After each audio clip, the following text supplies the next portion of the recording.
Tenemos prisiones para mantener a raya a los villanos de la vida real, pero ningún sistema es infranqueable y a veces las pesadillas se escapan por las rendijas. Acompáñenos en nuestro Maratón de la Cárcel, una recopilación de algunas de las historias de evasión de presos más alocadas de la historia, desde intrincados planes de fuga hasta afortunados giros del destino.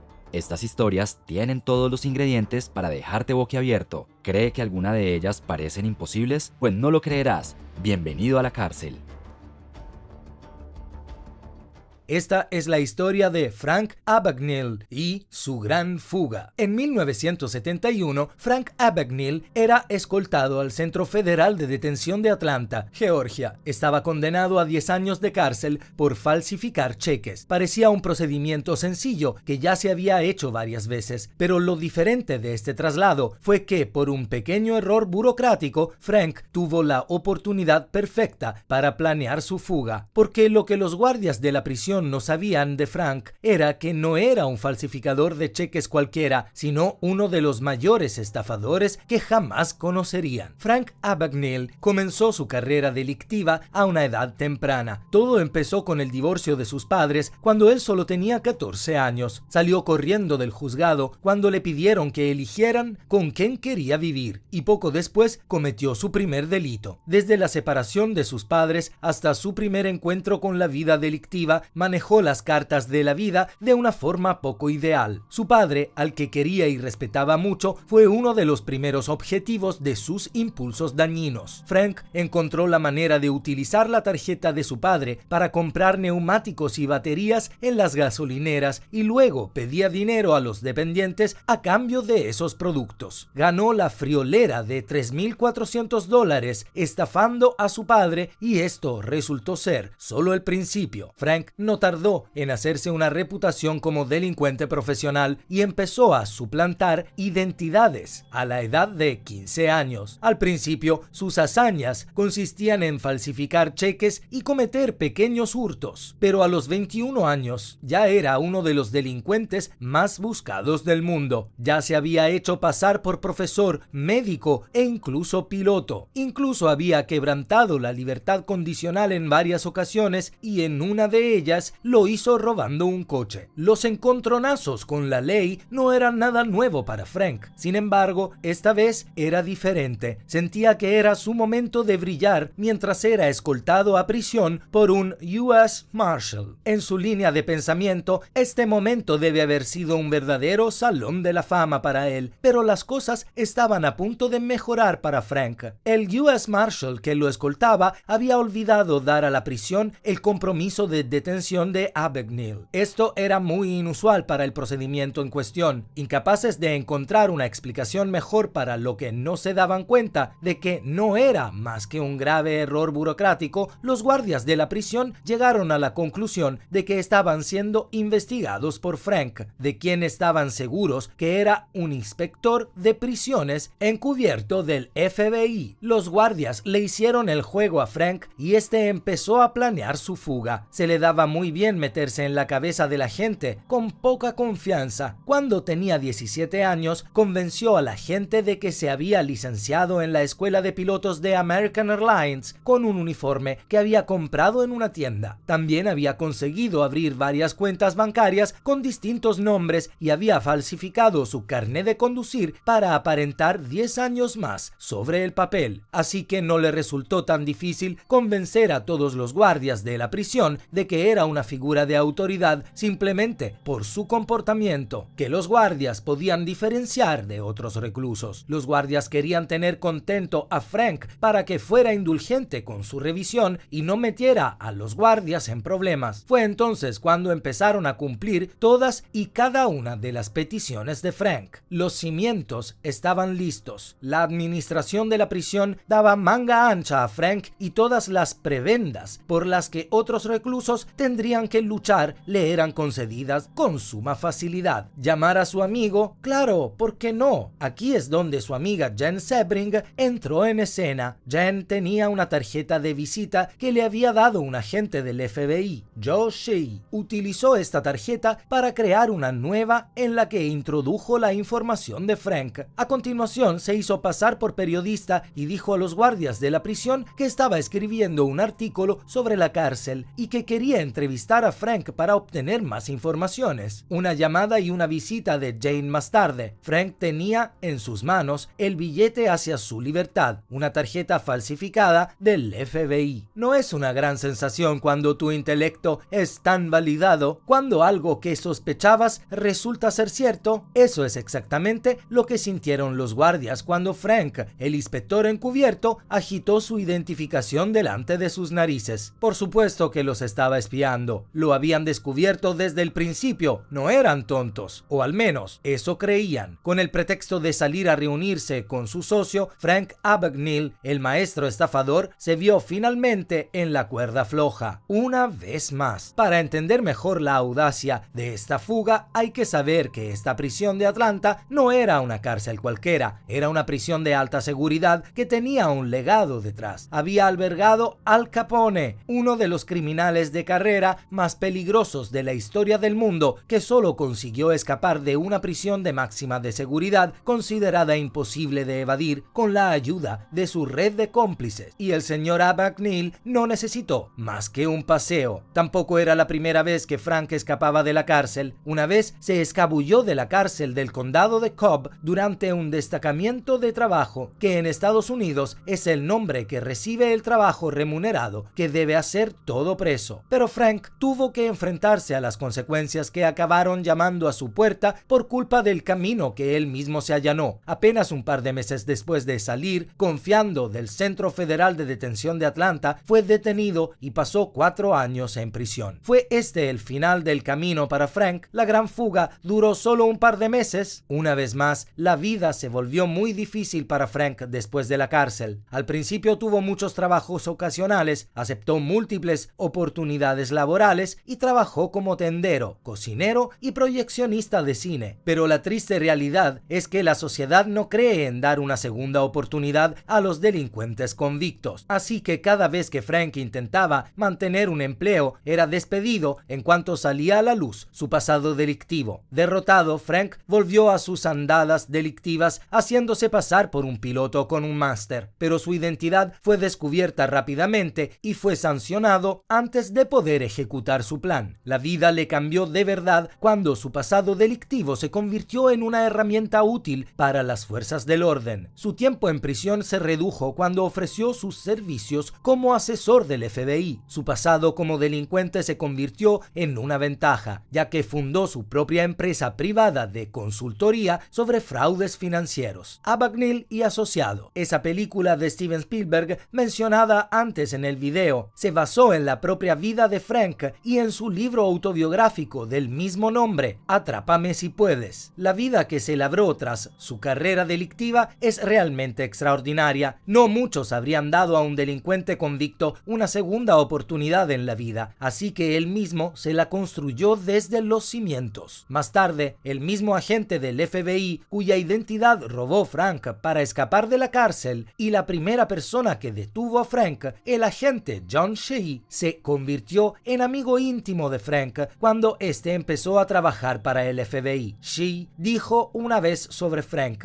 no era un tipo de delincuente violento, ni pistolas ni cuchillos, nunca hacía daño a nadie, no era su estilo, usaba su cerebro y su chulería para hacerse pasar por lo que suplantaba. El personaje imitado de John Shea en Atrápame si puedes fue interpretado por el legendario Tom Hanks. En cuanto a la prisión de Atlanta, desgraciadamente perdió su reputación de gran prisión de máxima seguridad, de la que se sigue escapando al día de hoy. En su día fue una prisión de alta seguridad, pero más tarde se convirtió en una prisión de seguridad media y hoy, con una grave falta de servicios y de seguridad, se ha convertido en una prisión con un muy bajo nivel de seguridad. La prisión no solo supone una amenaza de fuga de más reclusos, sino que tampoco cubre las necesidades básicas, no solo de los presos, sino también del personal de seguridad que trabaja en ella. Mientras a Frank le sigue yendo bien y ayuda al gobierno a llevar a los estafadores ante la justicia, el sistema penitenciario destinado a retener a estos delincuentes sigue deteriorándose. Quizás si Frank tuviera que escapar hoy, no tendría que trabajar demasiado, después de todo.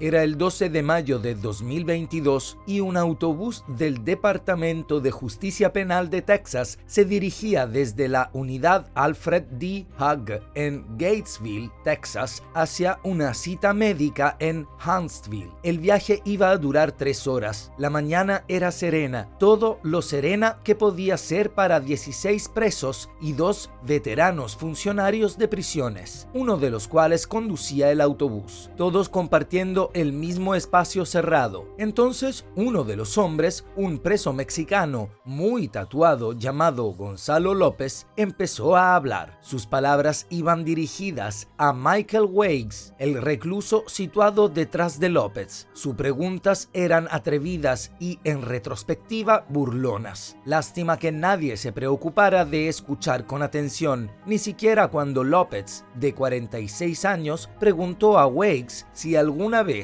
había pensado en fugarse. Para ser justos, ni siquiera Weiggs pensó que las palabras de López tuvieran un significado más profundo. Weiggs simplemente creía que López era un bocazas haciendo lo que hace un bocazas. Pero solo unos minutos después, las intenciones de López quedaron algo más claras, al menos para Weiggs, que era el único que le prestaba atención. En cuanto a los guardias, o bien estaban perdidos en la conversación o demasiado desinteresados para darse cuenta, pero sucedió de todos modos. Con un par de movimientos rápidos y disimulados, Gonzalo López se quitó las esposas, luego se quitó los grilletes. Sus movimientos fueron naturales y despreocupados. Lo había planeado durante mucho tiempo. El hombre había pasado los 2 últimos meses, semanas y días fabricando o adquiriendo de algún modo una llave. Sabía que llegado el momento utilizaría esa llave para quitarse las esposas, y la mañana del 12 de mayo de 2022, junto antes de que lo llevaran al autobús, se aseguró de introducir la llave en su boca. Pocos minutos después de liberarse de las esposas y los grilletes, López sacó de sus bolsillos 2 armas metálicas de entre 20 y 30 centímetros. Michael Weiggs, que estaba sentado justo detrás de Gonzalo López, fue el único que se percató de la presencia de las cuchillas. Estaba aterrorizado, pero lo que más le asustó fue la mirada de López. Weiggs supo enseguida de que aquel hombre era un asesino y que López no permitiría que nada ni nadie destruyera el plan que había urdido. A pesar de ello, López le aseguró rápidamente que no iba a matarle. Aun sí, aterrorizado y temiendo por su vida, Weiggs prefirió mantener la boca cerrada y no alertar a los funcionarios de prisiones. La apreciación de Weiggs era, de hecho, correcta. Gonzalo López era un asesino con un largo historial de violencia. Su historial delictivo se remontaba a 1994, cuando un López de 18 años fue condenado por agresión con agravantes, posesión de marihuana, omisión del deber de socorro y uso no autorizado de un vehículo de motor. En 1996 fue condenado a 8 años de prisión por todos estos cargos. En 2004, el hombre se vio implicado en una persecución policial a alta velocidad. Tras disparar a la policía, López escapó huyendo a pie, pero su crimen más truculento hasta la fecha, por el que estaba encarcelado, fue el secuestro y asesinato de José Guadalupe Ramírez en 2005. En 2005, Gonzalo López formaba parte del cartel de la droga La Mana, con sede en Tamaulipas, México. Ramírez debía $40,000 al cartel y tenía que devolvérselos de un modo u otro. López mató a Ramírez con un pico antes de enterrar el cadáver en el bosque. López fue detenido un mes después, en abril de 2005, y condenado a cadena perpetua por asesinato y secuestro con agravantes. Gonzalo López no era alguien con quien se pudiera jugar, era tan ingenioso como horripilante. En los meses anteriores al 12 de mayo de 2022, 1982, el hombre realizó muchos viajes médicos, no porque tuviera algún problema grave de salud, sino porque quería familiarizarse con los autobuses de la prisión y los protocolos de seguridad. Estos viajes le ayudaron a hacer algunos descubrimientos importantes. En primer lugar, el número de guardias presentes en estos viajes era mucho menor de lo esperado. Casi la mitad de los puestos de guardia de la unidad Hughes estaban vacantes. Debido a ello, los guardias restantes estaban sobrecargados de trabajo, lo que les hacía ser cada vez más laxos. López se había dado cuenta de esta laxitud y la utilizó en su beneficio. Así supo que hacer una llave para las esposas y obtener las cuchillas sería seguro. Sabía que los guardias no se molestarían en utilizar con él el escáner de seguridad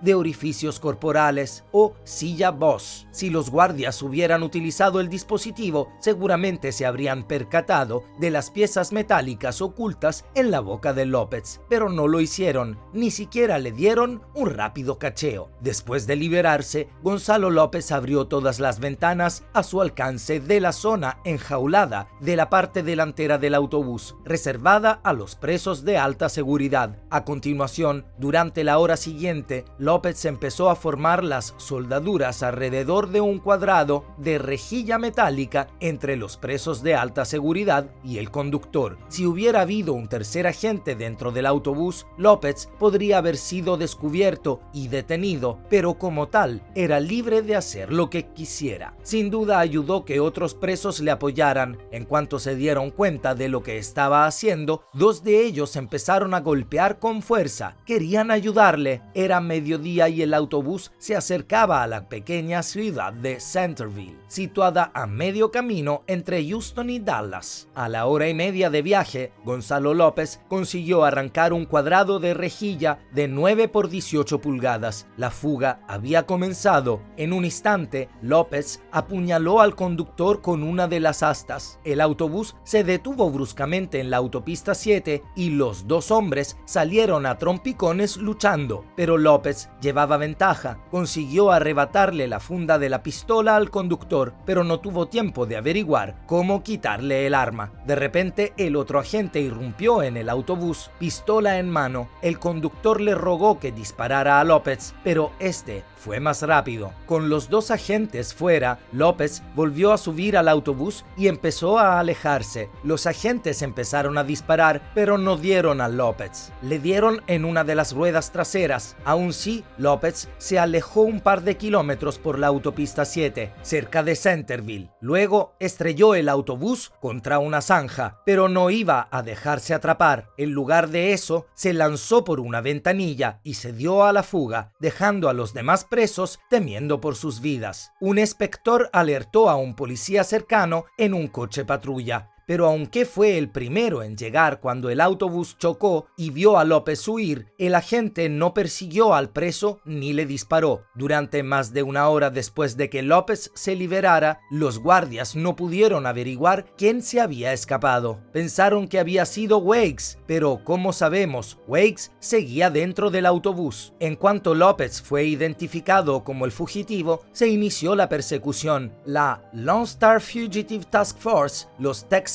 Rangers y los US Marshals acudieron a ayudar en la búsqueda, pero cientos de personas, helicópteros equipados con cámaras térmicas y perros rastreadores no fueron suficientes para encontrar al hombre. Durante 3 semanas, nadie supo dónde estaba López, al menos oficialmente. Al final de mayo, tanto las autoridades como los habitantes estaban más o menos convencidos de que Gonzalo López ya había huido de la zona y que buscarlo era inútil. Pero el 31 de mayo, las autoridades recibieron una llamada interesante sobre un allanamiento de morada en la autopista 7 en Centerville. Descubrieron pruebas de que López era el culpable. El ladrón había robado comida, refrescos, una chaqueta y agua embotellada, además de ducharse con agua de lluvia. Los investigadores examinaron una propiedad vacacional cercana, propiedad de una familia Collins. Tras reunir pruebas forenses para compararlas con el ADN del fugitivo. Sin embargo, nadie informó a la gente de que Gonzalo López podría seguir cerca. Por ello, la gente se relajó. Pensaron que estaba a salvo, Pensaron que el monstruo se había ido, solo se preparaba para atacar de forma sangrienta, grotesca e inhumana. El 2 de junio de 2022, Gonzalo López irrumpió en un rancho propiedad de la familia Collins en Centerville, Texas. Dentro encontró a Mark Collins, de 66 años, y a sus 4 nietos, Waylon Collins, de 8 años, Carson Collins, de 16 años, y Hudson Collins, de 11 años. Bryson Collins, de 11 años, era su primo. Gonzalo López los mató a todos de un disparo o apuñalados. Tras asesinar a los 5 miembros de la familia Collins, López robó varias armas de rancho, entre ellas un AR-15. Luego huyó en la camioneta blanca de la familia. La oficina del sheriff del condado de León descubrió que el ADN de López coincidía con el del robo del 2 de junio. Solo 2 días después, 20 minutos más tarde, la oficina del sheriff recibió una llamada de Chris Collins que dijo que estaba preocupado por sus 3 hijos y su primo. Las fuerzas del orden se dirigieron al rancho de los Collins. Encontraron los cuerpos en el interior. La camioneta blanca fue vista en dirección sur desde San Antonio. Se colocaron bandas de pinchos en la carretera. López pasó por encima pinchando todos los neumáticos, pero no dejó de conducir. Una vez que entró en los límites de la ciudad de Jordanton, López disparó a la policía a través de la ventanilla de la camioneta. Luego perdió el control del camión, chocó contra un poste de servicios públicos y finalmente se estrelló contra una valla, pero la lucha no le había abandonado. Salió del coche y empezó a disparar a los agentes. Murió en el tiroteo. 7 meses después de la fuga de Gonzalo López, el Departamento de Justicia Penal de Texas publicó un informe que mostraba los múltiples fallos que condujeron a la fuga de López. El informe concluía que la fuga podría haberse evitado. Tal vez entonces Mark Collins y sus 4 nietos seguirían vivos. Esta es la historia de Frank Morris, John Anglin y su hermano Clarence, que lograron lo imposible. Últimamente ha aparecido una enigmática correspondencia que, según se cree, pertenece a uno de los 3 famosos presos que huyeron de la tristemente célebre prisión de Alcatraz en 1962. La carta, que supuestamente es de John Anglin, habría sido enviada a la policía de San Francisco en 2013, pero no ha salido a la luz hasta que hace poco, lo que aumenta el misterio en torno a la audaz fuga. Mi nombre es John Anglin, dice la carta. Escapé de Alcatraz en junio de 1962. Sí, todos lo conseguimos esa noche, pero por un pelo. Enclavada en el corazón de la bahía de San Francisco, la isla de Alcatraz albergó en su día una de las prisiones más seguras del mundo. Apodada La Roca, esta formidable fortaleza albergó a algunos de los criminales más peligrosos de su época, entre ellos figuras tan conocidas como Al Capone y George Ametralladora Kelly. Pero Alcatraz no solo destacó por sus famosos residentes, sino también por su rica historia, que se remota a su uso como prisión militar durante la Guerra de Secesión y que contribuyó a su reputación de fortaleza impenetrable. Desde sus barrotes de acero hasta las traicioneras aguas que la rodeaban, Alcatraz está diseñada para mantener encerrado incluso al más osado de los artistas de la evasión. Sin embargo, a pesar de su reputación, unos pocos elegidos no se amilanaron e intentaron escapar, entre ellos Frank Morris, John Anglin y su hermano Clarence. Frank Morris era un hombre rodeado de misterio, con fama de ser uno de los delincuentes más astutos y decididos de su época. Llegó a Alcatraz en enero de 1960, tras una serie de condenas por atracos a bancos, robos y otros delitos. A pesar de estar recluido en la prisión más segura del mundo, Morris no se dejaba contener fácilmente. Tenía un historial de intentos de fuga de varias prisiones, lo que demostraba su inquebrantable determinación de liberarse. En su llegada a Alcatraz, Morris conoció a John Anglin, un compañero de prisión con una sed de libertad similar. Los dos se hicieron amigos rápidamente y poco Poco después, el hermano de John, Clarence, llegó a la prisión, completando el trío de decididos artistas de la evasión. Los hermanos Anglin tuvieron una educación problemática, pues crecieron en el seno de una familia de temporeros que luchaba por llegar a fin de mes. La pobreza empujó a los hermanos a la delincuencia desde muy jóvenes, y su primer delito conocido fue el robo de una estación de servicio cuando solo tenían 14 años. Los hermanos no tardaron en intensificar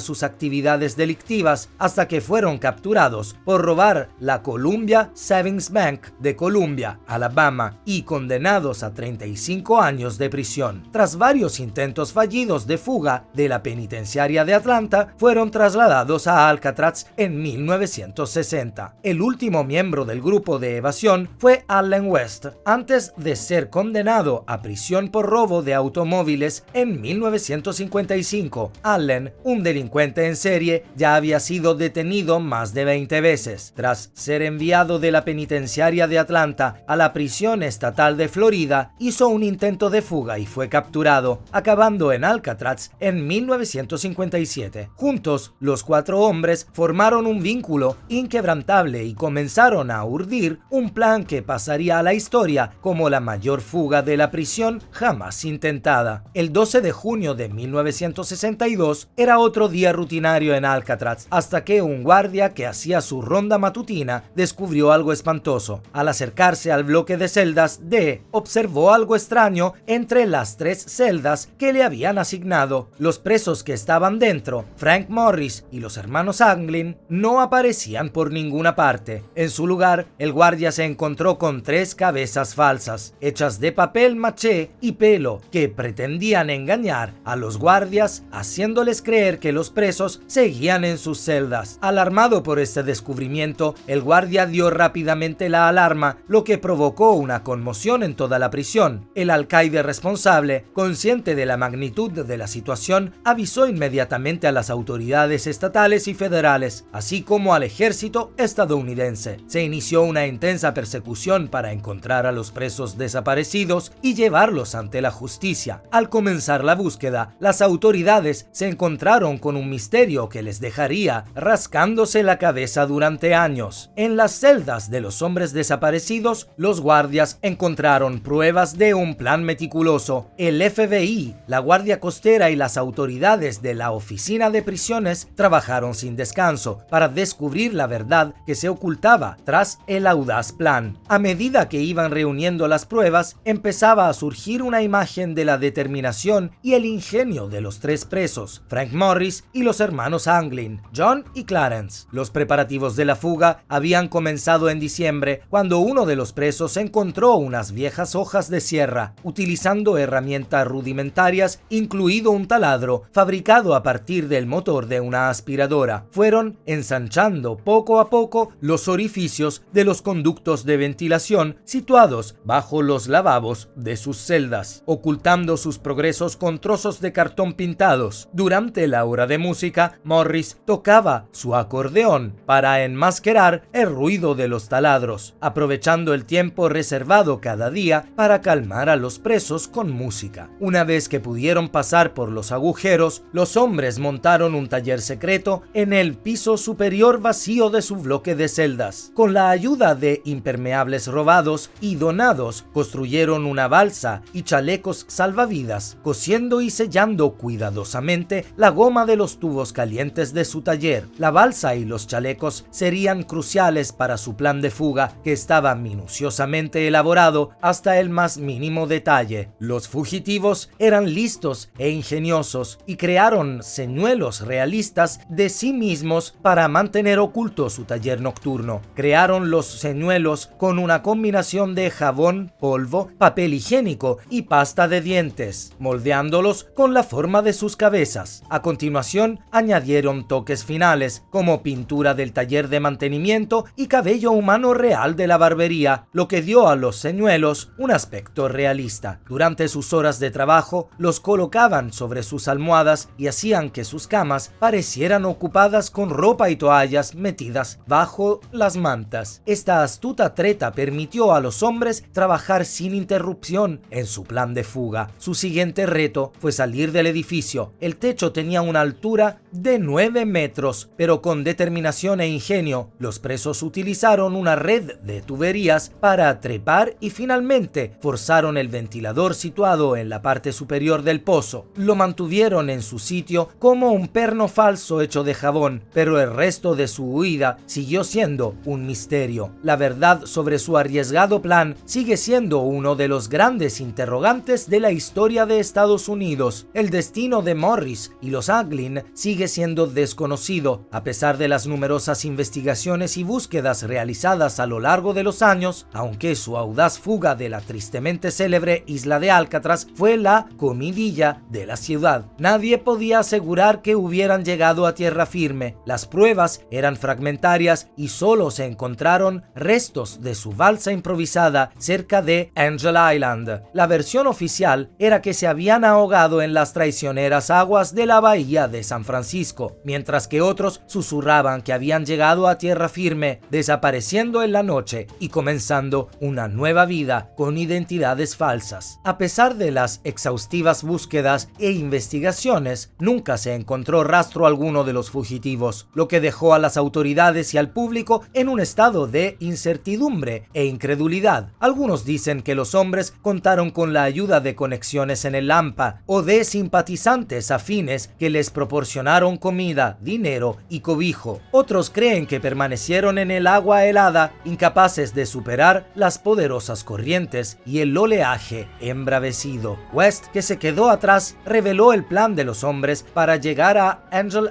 Island, nadar hasta tierra firme y robar ropa nueva en una tienda. Pero a pesar de eso, no se denunció ningún delito de esta naturaleza. Las autoridades buscaron por todas partes, pero no se encontró ningún cadáver en la bahía, por lo que la gente se preguntaba si los fugitivos habían perecido en las fuertes corrientes del agua. La desaparición de los 3 hombres fue un verdadero enigma que hizo imaginar lo peor. A sus familias no les quedaron más que preguntas y su destino quedó incierto para siempre. En los años siguientes a la fuga, circularon rumores sobre el paradero del trío. Familiares y viejos amigos afirmaron haber recibido mensajes o incluso haber visto a los fugados en persona. A pesar de ello, el FBI se mantuvo escéptico y cerró oficialmente el caso en 1979, concluyendo que Morris y los hermanos Anglin se habían ahogado en la bahía. A pesar de esta conclusión, la historia de su audaz fuga de Alcatraz siguió cautivando al público e incluso se convirtió en una superproducción cinematográfica. Fuga de Alcatraz, en 1979, protagonizada por el legendario actor Clint Eastwood en el papel de Frank Morris. A día de hoy se sigue especulando sobre lo que realmente les ocurrió a los 3 hombres, lo que aumenta aún más el misterio de su audaz fuga. Richard Matt era un delincuente profesional que había pasado la mayor parte de su vida adulta entrando y saliendo de prisión. Nació en Tonawanda, Nueva York, en 1966 y tuvo una infancia problemática. Empezó a delinquir a una edad temprana y cuando tenía 20 años ya había sido condenado por varios delitos, entre ellos secuestro, agresión y robo. En 1997, Matt fue condenado a 25 años de prisión por el secuestro y asesinato de un empresario. En 2008 fue trasladado al centro penitenciario de Clinton, donde cumplía condena. David Sweet, por su parte, era un asesino convicto que cumplía cadena perpetua sin posibilidad de libertad condicional. Fue condenado a cadena perpetua en 2003 por el asesinato de un ayudante del sheriff. La fuga de Richard Matt y David Sweet del centro penitenciario de Clinton en 2015 fue un esfuerzo cuidadosamente planeado y ejecutado que duró varios meses. Al planear su fuga, Richard Matt y David Sweet tuvieron en cuenta varios factores, como la distribución de la prisión, la ubicación de los guardias y la rutina del personal penitenciario. Habían estudiado las medidas de seguridad de la prisión y conocían sus puntos débiles, que aprovecharon en su beneficio. Los 2 presos trabajaron en su fuga por la noche, cuando la prisión estaba más tranquila y menos activa. Utilizaron paredes y revestimientos instrumentos insonorizados para amortiguar el ruido de los taladros y las sierras. También tuvieron que tener cuidado para evitar ser detectados por los guardias y las cámaras, lo que requirió una coordinación y una sincronización precisas. El primer paso fue acceder a los túneles de mantenimiento de la prisión, para lo que cortaron las paredes de sus celdas con herramientas eléctricas. Una vez en los túneles, se abrieron paso a través de un laberinto de tuberías y conductos de ventilación hasta llegar a una boca de inspección que daba al exterior de los muros de la prisión. Para atravesarla, Matt y Sweet utilizaron sierras de arco y otras herramientas cortantes para romper las rejillas metálicas que la cubrían. A continuación, se arrastraron por la pequeña abertura y salieron al exterior de los muros de la prisión. Desde allí, los dos reclusos se dirigieron a una estación de tren cercana, donde habían escondido un coche que habían robado a un empleado de la prisión. Después, condujeron el coche hasta una ciudad cercana, donde se separaron y siguieron su camino. La fuga se descubrió la mañana del 6 de junio de 2015, cuando los guardias de la prisión hicieron recuento de todos los reclusos durante el pase de lista matutino. Cuando llegaron a las celdas de Richard Matt y David Sweet, comprobaron que estaban vacías. Al principio, los guardias supusieron que los dos hombres podrían haber sido trasladados a otro centro o que estaban en la enfermería, pero investigaciones posteriores revelaron que no estaban por ninguna parte. Inmediatamente se inició un registro del recinto penitenciario y pronto se descubrió que los dos hombres se habían colado por la parte trasera de sus celdas y se habían introducido en una serie de túneles y tuberías que conducían a una arqueta situada fuera de los muros de la prisión. La tapa de la alcantarilla estaba levantada, lo que indicaba que habían escapado a través de ella. Rápidamente quedó claro que los dos hombres habían planeado la huida meticulosamente y habían tenido mucho cuidado en cubrir sus huellas. Sin embargo, cometieron un error crítico: no habían tapado la boca de alcantarilla después de salir de ella, lo que facilitó que las autoridades descubrieran cómo habían escapado. Tras su fuga, Richard Matt y David Sweet dejaron una nota sarcástica para los guardias de la prisión, en la que aparecía una cara feliz y se leía: "Que tengan un buen día". La nota se encontró cerca de la tubería que los dos hombres habían utilizado para fugarse de la prisión y añadía un insulto más al personal de la prisión, que ya estaba conmocionado por la audaz fuga. La nota dejaba entrever la descarada confianza de los evadidos y el grado de planificación de su fuga. El descubrimiento de las celdas vacías y de la alcantarilla abierta desencadenó una persecución masiva que duró 3 semanas y en la que participaron cientos de agentes del orden de múltiples organismos, entre ellos la Policía del Estado de Nueva York, la Oficina Federal de Investigación, FBI, y el Servicio de Alguaciles de Estados Unidos. Se utilizaron helicópteros y unidades K-9. La búsqueda abarcó una amplia zona del norte del estado de Nueva York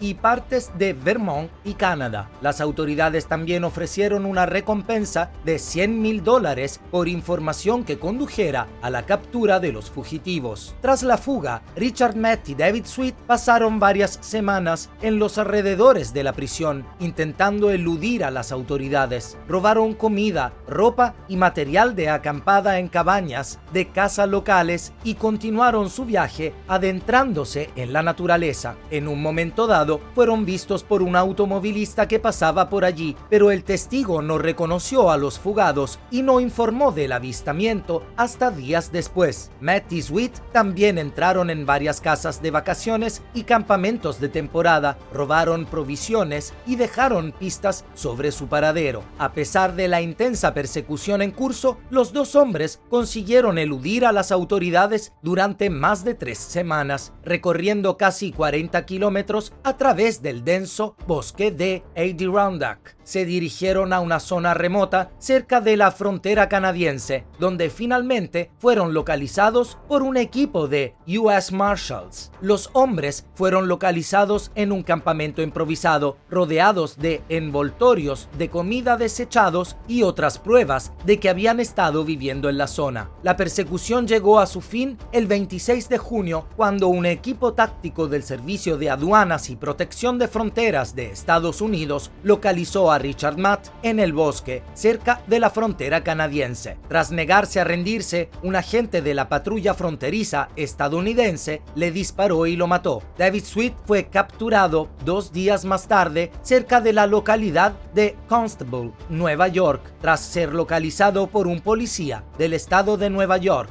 Le dispararon y lo capturaron tras negarse a rendirse y huir del agente. La investigación sobre la evasión de la prisión reveló un nivel escandaloso de complicidad y corrupción en el centro penitenciario de Clinton. Se descubrió que los hombres habían recibido ayuda de una empleada de la prisión llamada Joyce Mitchell, que había accedido a ser su chofer en la huida. Mitchell, supervisora de la sastrería de la prisión, se había hecho amiga de los dos hombres y les había ayudado a conseguir herramientas y otros materiales que utilizaron en su fuga. Mitchell fue acusada de facilitar la fuga y condenada hasta 7 años de prisión. La investigación también reveló que los dos hombres habían utilizado herramientas eléctricas para cortar las paredes de sus celdas y las tuberías de los túneles. Se cree que las herramientas fueron suministradas por Mitchell y otro empleado de la prisión llamado Jane Palmer. Palmer, que era funcionario de prisiones,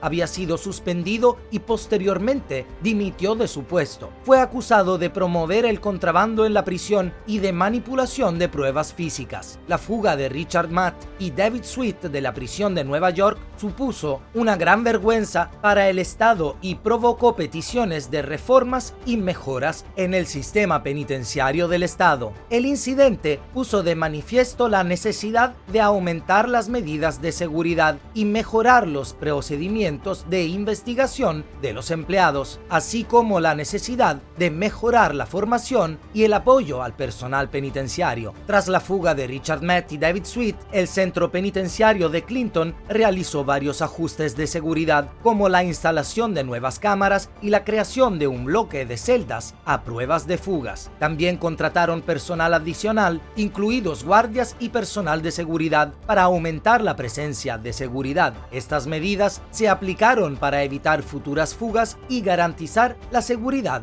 de todos los reclusos. En conclusión, la fuga de Richard Matt y David Sweet de la prisión de Nueva York fue un acontecimiento importante que captó la atención de la nación y planteó serias dudas sobre la seguridad y la gestión de las prisiones del Estado. La fuga fue el resultado de una combinación de factores como la falta de medidas de seguridad adecuadas, la corrupción y la complicidad entre los empleados de la prisión y la astucia y determinación de los dos asesinos convictos. La persecución que siguió fue un testimonio de la dedicación y determinación de los funcionarios encargados de hacer cumplir la ley, de múltiples organismos que trabajaron incansablemente para llevar a los fugitivos ante la justicia.